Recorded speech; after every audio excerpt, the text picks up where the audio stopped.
Hello students, we are doing cross multiplication method exercise 3.5। आज जो question हम कर रहे हैं वो इम्पॉर्टेंट है। इसमें हमें क्या करना पड़ता है कि मैंने आप लोगों को 3 टाइप के सॉल्यूशंस बताए थे, unique solution, infinitely many solution and no solution. इससे रिलेटेड कोई भी एक क्वेश्चन हमें पेपर में ज़रूर आएगा, उसी टाइप का ये क्वेश्चन है। इसमें हमें क्या होता है कि हमें 2 इक्वेशंस दे रखी होती है और हमें कोई भी अल्फ़ाबेट्स दे देते हैं। एक इक्वेशन में तो वो कांस्टेंट्स दे देंगे, दूसरे इक्वेशन में वो कांस्टेंट्स की जगह पे कोफिशिएंट्स की जगह पर के दे देंगे या ए बी दे देंगे। हमें उन कोफिशिएंट्स की वैल्यूज़ फाइंड आउट करनी होती हैं और हमें ये बता देंगे कि वो किस तरीके का सोल्यूशन देगा। अब जैसे इस क्वेश्चन में हमें इनफाइनाइटली मैनी सोल्यूशन दिया हुआ है, तो इनफाइनाइटली मैनी सोल्यूशन के बारे में हमें पता है, for infinitely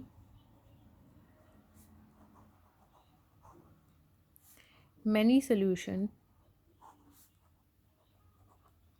we have a1 upon a2 is equals to b1 upon b2 is equals to c1 upon c2 होता है ना। अब यहाँ पर वैल्यूज़ पुट कीजिए। 2 अपॉन में a2 की जगह पे देखो, a1 की जगह पे तो ये है और a2 की जगह पे क्या है, a माइनस बी। इसी तरह b1 की जगह पे 3 और b2 की जगह पे a plus b is equals to. अब देखो ये इक्वल टू ज़ीरो नहीं है, पहले हम इसे इक्वल टू ज़ीरो बनाएंगे तो ये यहाँ प्लस का दूसरी तरफ जाकर माइनस, -7 अपॉन माइनस, ये भी पूरी की पूरी टर्म यहाँ प्लस की है, दूसरी तरफ जाकर माइनस की, तो हम इसमें बाहर ही माइनस लिख लेंगे। माइनस से माइनस कट गया, ठीक है। अब हम क्या करेंगे, पहले हम इन दोनों को कंपेयर करते हैं। हमें अब ए बी की वैल्यू निकालनी है, तो 2 upon a minus b is equals to 3 upon a plus b. करो क्रॉस मल्टीप्लाई, इसको इससे मल्टीप्लाई करेंगे, 2a plus 2b is equals to 3a minus 3b। ये 3 इन दोनों से इंटू होगा, पूरे जो हमारे इक्वेशन है सारे टर्म्स को एक तरफ ले आओ। -3a plus 3b is equals to 0। ये यहाँ प्लस में है, दूसरी साइड पर जाकर माइनस में, ये माइनस में है, दूसरी साइड जाकर प्लस और equals to 0। Now 2a minus 3a minus a plus 2b plus 3b, that means 5b is equals to 0. Let this be equation number first. अब इस फर्स्ट वाली जो वैल्यू है उसको थर्ड वाली के साथ कंपेयर कर दो या सेकेंड वाली को थर्ड के साथ कंपेयर कर दो। करिए, 2 upon a minus b is equals to 7 upon 3a plus b minus 2। Cross multiply कीजिए, ये आ जाएगा 6a plus 2b minus 4 is equals to 7a minus 7b। Again 6a plus 2b minus 4, ये प्लस में है, दूसरी साइड जाकर minus में है तो प्लस में, is equals to 0।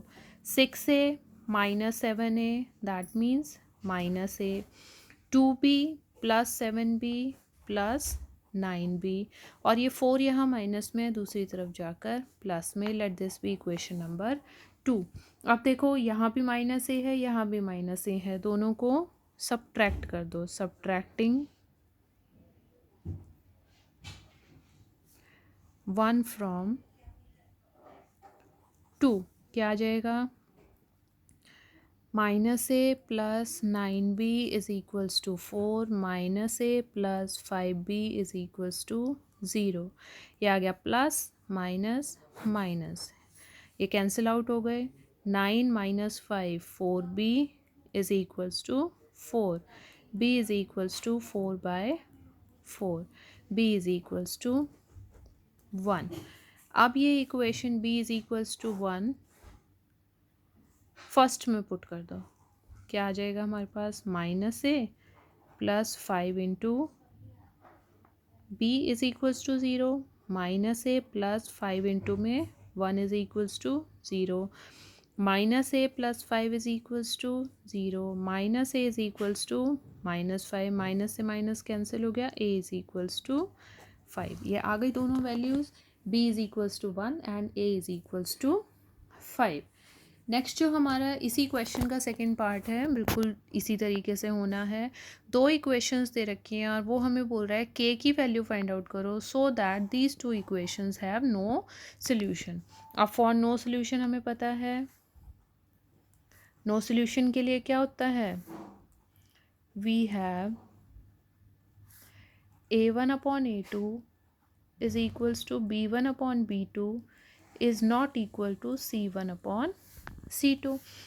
Values put करो, 3 अपॉन में 2k minus 1 is equals to, यहाँ 1 है, 1 अपॉन में k minus 1 is not equal to -1 upon में -2k माइनस 1। इन दोनों को कंपेयर करो क्योंकि इक्वालिटी से तो यही वैल्यूज़ आएंगी। तो यहाँ से हमारे पास आ जाएगा 3k minus 3 is equals to 2k minus 1। 3k, ये 2k प्लस में है, इस तरफ आकर माइनस में, -1, 3 यहाँ माइनस में है, दूसरी तरफ जाकर plus, 3k minus 2k that means k is equals to 3 minus 1 2, that means k is equals to 2। ये वैल्यू आ गई। देखो बेटा, ये क्वेश्चन जो आता है ये 3 मार्क्स में आता है। इस तरीके के क्वेश्चंस इंपॉर्टेंट है। एक्सरसाइज से पहले आपके एक दो एग्जांपल्स भी दे रखे हैं जो आपको इसी मेथड से सॉल्व करके देखने हैं, आप उसको होमवर्क में करेंगे। अब जो हमारा नेक्स्ट जो क्वेश्चन है, नेक्स्ट क्वेश्चन में हमें बोला हुआ है कि हमें जो इक्वेशंस दे रखी हैं दो, वो दोनों इक्वेशंस हमें सब्स्टिट्यूशन मेथड से भी सॉल्व करनी है और हमें क्रॉस मल्टीप्लिकेशन मेथड से भी सॉल्व करनी है। तो वो क्वेश्चन आप लोग खुद करके देखेंगे, अगर नहीं होगा तो फिर आप पूछेंगे। अब जो हमारा नेक्स्ट जो क्वेश्चन है, question number 4, word problem start हो गई हैं। अब देखिए, हमें क्वेश्चन में कहीं नहीं दिया हुआ है कि हमें कौन से मेथड से इक्वेशन को सॉल्व करना है। अब आप लोग मेथड सीख चुके हैं। सबसे पहला कौन सा सीखा था, ग्राफिकल सीखा था। ग्राफिकल के बाद सब्स्टिट्यूशन सीखा, सब्स्टिट्यूशन के बाद एलिमिनेशन, एलिमिनेशन के बाद क्रॉस मल्टीप्लिकेशन। अब इन मेथड्स में से आप कोई भी मेथड लगा के अपनी इक्वेशंस को सॉल्व कर सकते हैं। तो क्वेश्चन नंबर 4 के फर्स्ट पार्ट में है, इस तरीके के हम क्वेश्चन कर चुके हैं। हमने टैक्सी वाला क्वेश्चन किया था, लैंडिंग लाइब्रेरी वाला क्वेश्चन किया था। अब उसी जैसा ये क्वेश्चन है, वो कह रहा है a part of monthly hostel charges is fixed and the remaining depends on the number of days one has taken food in the mess. एक हॉस्टल के कुछ तो फिक्स चार्जेस हैं, तो हम कहते हैं let fixed charges of hostel be rupees X and additional charges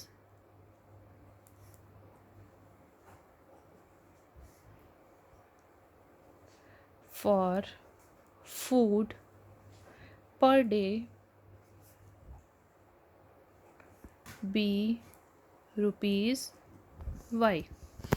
तो ये हमने मान लिया x जो हैं वो तो फिक्स चार्जेस हैं जो देने ही देने हैं। जैसे वो सपोज़ 1000 रुपीज़ हो गए और सपोज़ हर रोज़ 50 रुपीज़ का खाना खा रहे हैं और 10 दिन तक रह रहे हैं, तो 10 दिन तक हर रोज़ के 50 रुपये हो गए, ये कितने हो गए 500 रुपये। 500 और 1000 रुपये फ़िक्स हैं, तो टोटल कितने पैसे हो गए 1500 रुपये। चलिए अब इक्वेशन पढ़ते हैं।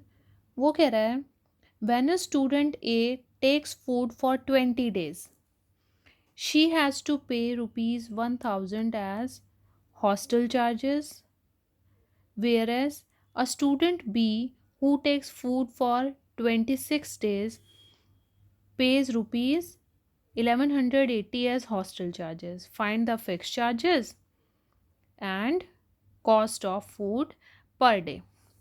अब देखिए, पहला जो बच्चा है case first for a, for student A, fix charges तो एक्स हैं, प्लस वो कितने दिन तक रुका है, 20 डेज तक। 20 डेज तक उसने हर रोज़ वाई रुपीज़ का खाना खाया, तो उसको कितने पैसे पे करने पड़े, 100 रुपीज़ पे करने पड़े। अब उसके बाद वो बोल रहा है case second for student B. अब स्टूडेंट बी जो है वो 26 डेज तक रहा, तो 26 डेज तक उसने खाना खाया और टोटल पैसे देने पड़े 1180 रुपये। ये फिक्स चार्जेस हैं, ये तो उसको देने ही देने हैं। ठीक है, अब आपके पास ऑप्शंस हैं बहुत सारे कि आप इन दो इक्वेशंस को कैसे सॉल्व करते हैं। सीधा सब्ट्रैक्ट करेंगे, एलिमिनेट हो जाएगा एक्स, और इजीली आप लोग वाई की वैल्यू निकाल सकते हैं। तो ये एडिशनल चार्जेस और फिक्स चार्जेस अब आप लोग निकाल के मुझे बताएंगे कि कितना आंसर आता है। और लास्ट में बेटा मैं पहले भी आप लोगों को बता चुकी हूँ कि लास्ट में आपको देयरफॉर वाली लाइन ज़रूर लिखनी है। Therefore fix charges of hostel is equals to rupees जो एक्स की वैल्यू आएगी, and additional charges for food per day जो वाई की वैल्यू आएगी। वो इक्वेशन लास्ट में आप लोगों को ज़रूर लिखनी है। अब उसके बाद जो हमारा सेकंड पार्ट है, इसका सेकंड पार्ट फिर से फ्रैक्शन वाला है। तो वो कह रहा है a fraction becomes 1/3 when 1 is subtracted from the numerator. चलिए क्वेश्चन वो हमसे फ्रैक्शन पूछ रहा है, तो मैंने आप लोगों को फ्रैक्शन वाले क्वेश्चन में बोला ही हुआ है कि पहली 3 लाइनें तो यही होंगी, let the numerator be x, the denominator be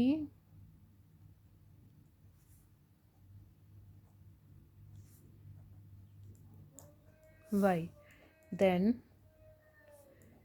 fraction is equals to x upon में y। ठीक है, अब वो कह रहा है एक फ्रैक्शन 1/3 हो जाता है अगर 1 is subtracted from the numerator. Numerator में से अगर 1 को सब्ट्रैक्ट कर दिया जाए, तो उसने डिनोमिनेटर के बारे में कुछ नहीं बोला है, तो वो यूं कहीं आएगा, क्रॉस मल्टीप्लाई कर दो, ये आ गया 3x minus 3 is equals to Y.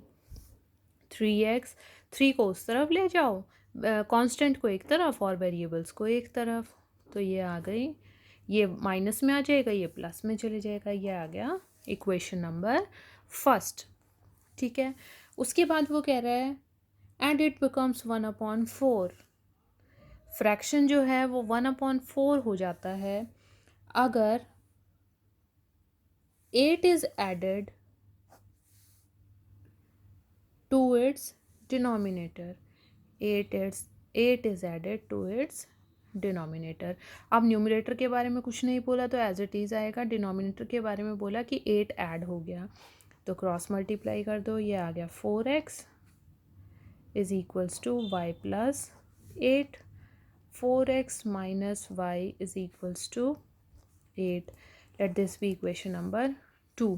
दोनों इक्वेशन को जब आप सब्ट्रैक्ट करोगे तो इस बार y एलिमिनेट हो जाएगा, x की वैल्यू निकाल दो, फिर y की निकाल दो, फिर फ्रैक्शन निकाल दो, लास्ट में फ्रैक्शन ज़रूर निकालेंगे। ठीक है, तो ये हुए हमारे दो हमारे पार्ट इसके हो गए हैं। अब इसके अलावा 3 पार्ट रह गए हैं जो हम अपनी नेक्स्ट क्लास में करेंगे।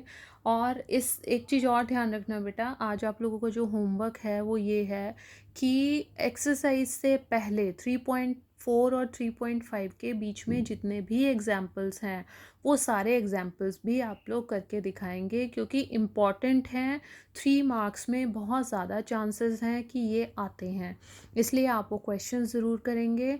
और ये जो क्वेश्चंस मैंने आप लोगों को सॉल्व करने के लिए दिए हैं, ये क्वेश्चंस को सॉल्व करके इनके आंसर्स को आप खुद भी चेक करेंगे और फिर ऑनलाइन क्लास में चेक भी करवाएंगे। So that's all for now, thank you very much.